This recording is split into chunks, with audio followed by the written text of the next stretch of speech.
Hey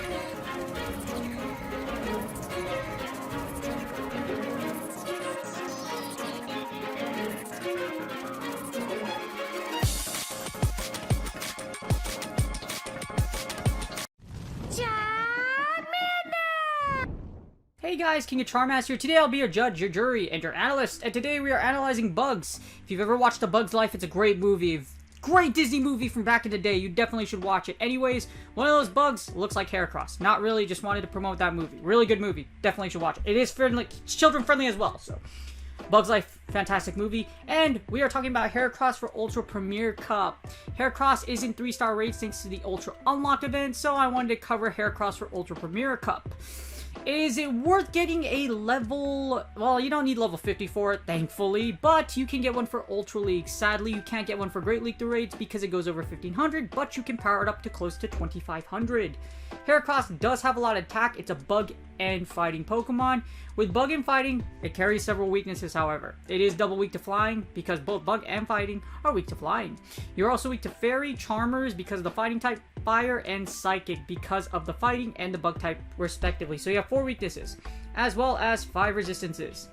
You will resist bug, dark, fighting, grass, and ground. So in Ultra Premier Cup, the typings I mentioned below on the second part are very, very common, as well as your weaknesses. So charmers like Clefable XL, Togekiss, fire types like Charizard, flying like Pidgeot XL when it comes out. It's going to be a lot of nightmares, but Heracross is still extremely powerful. Heracross is difficult to play though because with counter close combat and Mega Horn, you have doubling up on close combat. It's going to be a lot of play.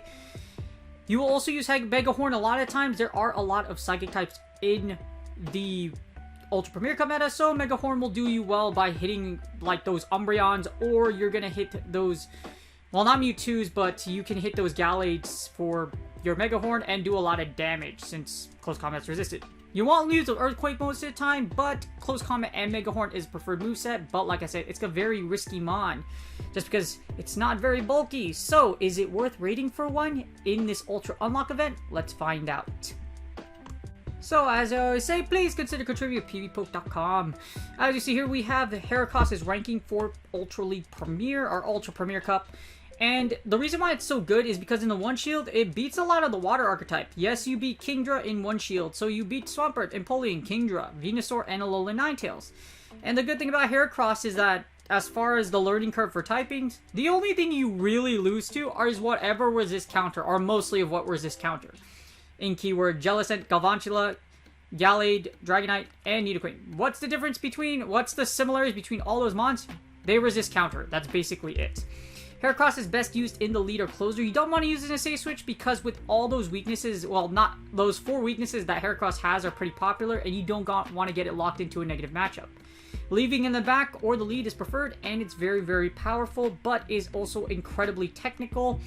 It's double weak to a lot of things, and of course, like I mentioned, it's not super bulky. However, in the closer, it's a beast, and we're going to see exactly what Heracross in Ultra League Premier can beat.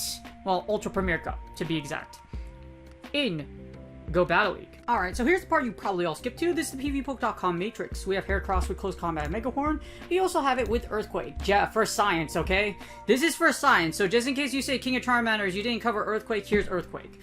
And I also put one with the minimum raid IVs of 10, 15, 15, just in case you don't want to trade for one. We have the Ultra Premier Cup meta, right? I already ran a 2-shield. Now, the 2-shield is kind of iffy. You're gonna beat generally what you're supposed to beat in the 2-shield, as in, like, you're fighting whatever fighting beats, as far as typing goes. You'll beat Abomasnow. You'll beat Blaziken in the 2-shield just because you resist counter and they don't, and their Blaziken's pretty squishy. But if you look here, you lose against a lot of Pokemon. Altaria, Bronzong, you get lit on fire with Charizard, of course, especially if it's Wing Attack. If it's Wing Attack, that's worse than Virus Spin because you're double weak to fighting.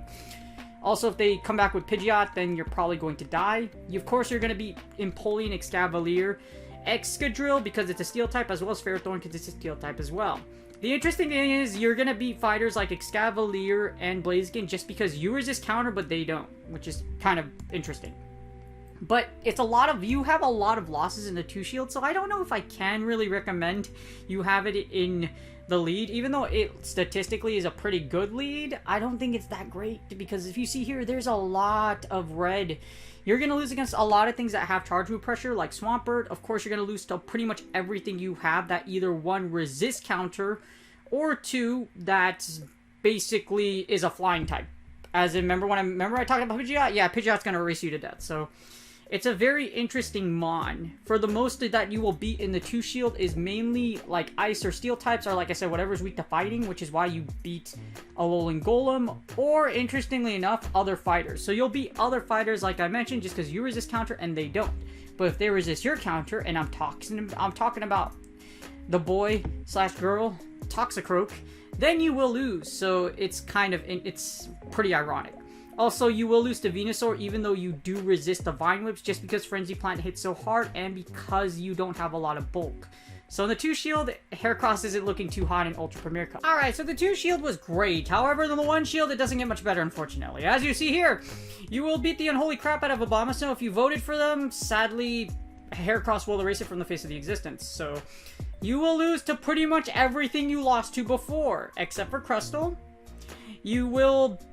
lose against the same thing for the most part. Keep on losing. Keep on losing. Okay, so here's the interesting thing. In the 1 shield, you can beat Kingdra. So 1 shield, you will beat Kingdra.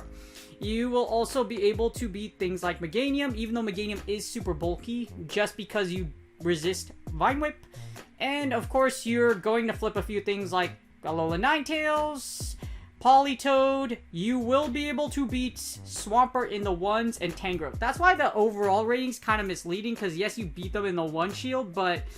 you know, in the 1 shield, it's kind of rough when you have high pressure mons. But the good thing is you are able to beat things like Swampert as well as Tangrowth. So when shields go down, that's when Heracross goes to town. Well, not really, because the thing about Heracross that makes it a little difficult to play at the same time is that if you look at the sim, most of the time what's going to happen is you're going to have to double up on close combat. So when it comes to, like, if there's any, like, lag in between and you can't double up, you die. It's that simple. Alright, so the closer is where things get interesting for Heracross. Not really, it's the strongest in the closer like I mentioned. But as you see here, in the 0 shields, it's its best position. With that, you're able to take out Ampharos. You're also able to take out Dragaggle if you have a rank 1, pretty much. Just because of...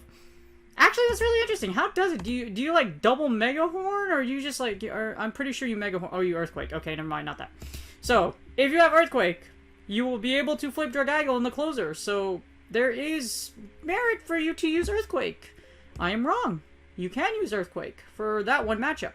Other than that, you beat what you're supposed to generally beat, but in the closer, you do have a stronger matchup against Poison types, which is probably going to be a lot more popular in Ultra Premier anyways, with Heracross.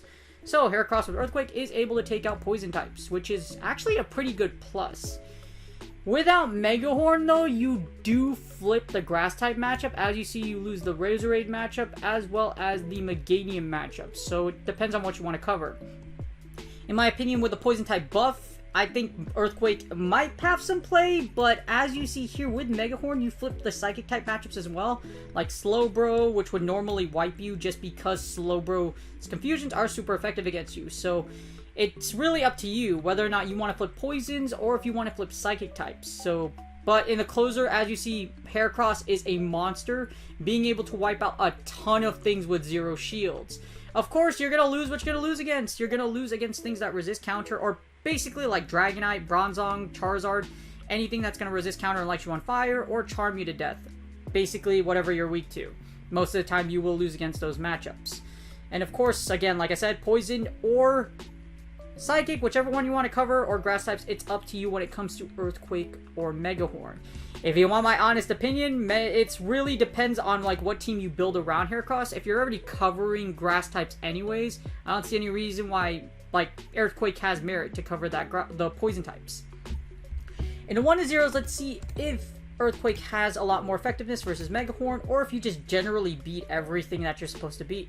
In the 1-0s with shield advantage, as in you have a shield and they don't, it looks like Earthquake does flip things like Bronzong, Dragaggle, so there's even more things that Earthquake flip, along with Gengar. Of course, without Mega Horn, you will lose to Shadow Exeggutor, you will lose to some matchups.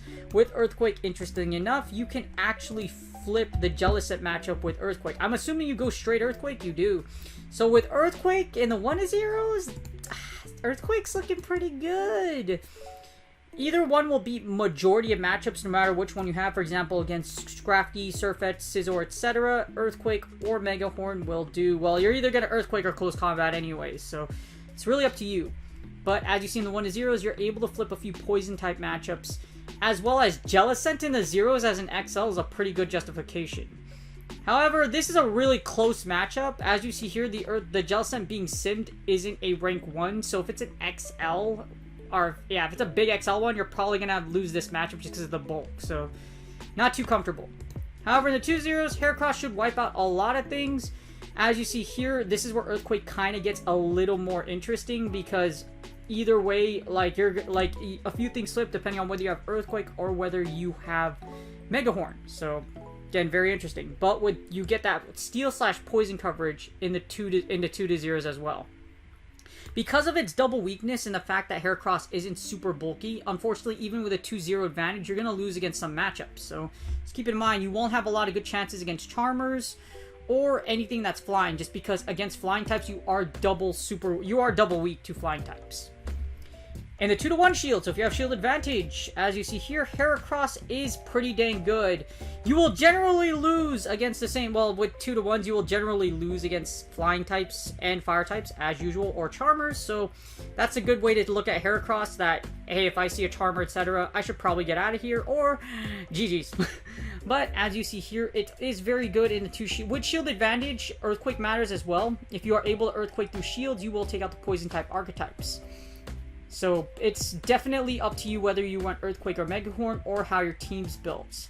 Other than that, with shield advantage, you're able to punch a lot of things to death, especially whatever is weak to fighting types, which is why you beat Snorlax as well as Galarian Stunfisk really well. You're also able to beat a lot of good meta picks like Swampert, for example. Swampert, Tangrowth, you can beat Toxicroak with a 2-1 shield advantage, especially with either move is fine. And you can take out Venusaur. So shield advantage, Heracross is very strong. However, it is kind of weird because, like, if you, like, you're going to have to double up on close combat or build up to 2 moves or just have really good energy management with Heracross. And that's GG's. I hope you guys enjoyed the video. So there is merit whether or not you want to run Megahorn or Earthquake. You almost always want close combat though, just because if you're able to double up on close combat, you flip a lot of matchups that way. But that's what also makes Heracross kind of dicey. With Go Battle League, as laggy as it is right now, losing counters and energy is really bad. Heracross isn't super meta, but it's a fun regional to use. So if you're considering to use it, you won't have to spend a lot of money because it's not XL. That's the good part about it. Second of all, it's in raids. It's going to be a high enough level to where you only have to do a few so that you could power one up, and then you could just dump a bunch of rare candy to power one up. Is it meta breaking? No. Does it lose to a lot of things? Yes. It loses to basically all of its weaknesses as mentioned below, and there are a lot to take it out. But in the closer, Heracross is an absolute destroyer of worlds. If your opponent sees a Heracross and they have a Dragagle and you Earthquake them, they're going to be like, oh, well, that kills me. Yes, you can have Earthquake. Heracross with Earthquake can flip the poison meta. So, Heracross with Earthquake is a very interesting mon to have and use in Ultra Premier Cup. Again, they're only going to be available in 3-star raids, but again, building one for Ultra Premier Cup, it's a nice to have, so if you want to use one, it's totally up to you. It's always a good dex entry, and it is a effective closer, one of the strongest closers in Ultra Premier Cup, statistically. It's just kind of difficult to use, and like I said, not super bulky, so it's up to you. However, whatever you decide to do, good luck with it. I think Heracross is a fun pick to use, and if you are very skilled with energy management, will do well for you in Ultra Premier Cup in the closer. Or in the back, because if you throw it into a positive matchup, it will still smack a lot of other fighters that don't resist fight. Like, if it doesn't resist counter, but you resist counter, you win, which is just absolutely hilarious. But, again, it's up to you. Good luck in Go Battle League sets. Do me a huge favor, please like and subscribe. It's totally free. There's a little sub box at the bottom right. All you have to do is put your mouse over it and you can easily subscribe from there. Really helps with my goal of 3K subs by the end of the year, and it's totally free. For everyone already subscribed, I appreciate you. And again, if you do want to go for Heracross, good luck with it. Again, it's a fun mon to use in my opinion, but you kind of need a little skill with close combat. Again, good luck on your Go Battle League sets, and I will see you guys on the next video.